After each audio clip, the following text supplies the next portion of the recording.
دکتۆر هەر ئەمش نازناوی دەست پێ بکەین دکتۆر عەبدوڵلەتیف سەلەفی دەست پێکە چاوی ئەف نازناوە هاتە سەر ناوێەوە پێخۆش بیانژی تشتێکی نەڕەحەت بیبووە وشەی سەلەفی نازناوەک نییە کە پێمان ناخۆش بێ یا شەرمی لێ بکەین یا بە عیبی دابنین من نازناوم بۆ خۆم دانەناوە من وەکو منهەج یعنی خی گەورە داوای لێکردوون ئێمە لەسەر ڕێبازی دینداری پێغەمبەر صلی الله علیه و سەحابە بڕۆین بۆچی سەلەفیەت جیهانە ئیسلامی بگشتی حزبەکە نادانت ناوێ سەلەفیەتی ملەتی ئێمە لە حیزبی کەم نییە تا ئێمەش بین حیزبەکەی دی زیادکەین ئێمە دەمانەوێ وردە حزبایەتی کەم بێتەوە و نەمێنێ مسلمانان برای یەکتر بن گەلە جارهین پێیەکێت تێنە توماتبەرکردن و هین پشتا برایت خۆیت مسلمانش حزبێت ئیسلامی ناگرن هین زیاتر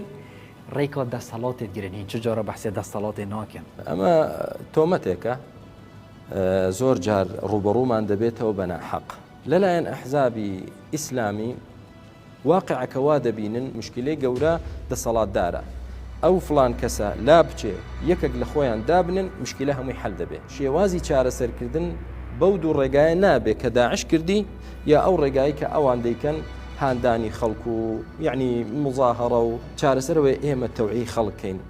ڕوو لە دین بین کاکە با لە خۆماندا حکمی خوا جێبەجێکەین ئەنجا داوا لە خەڵکەین ئەوانیش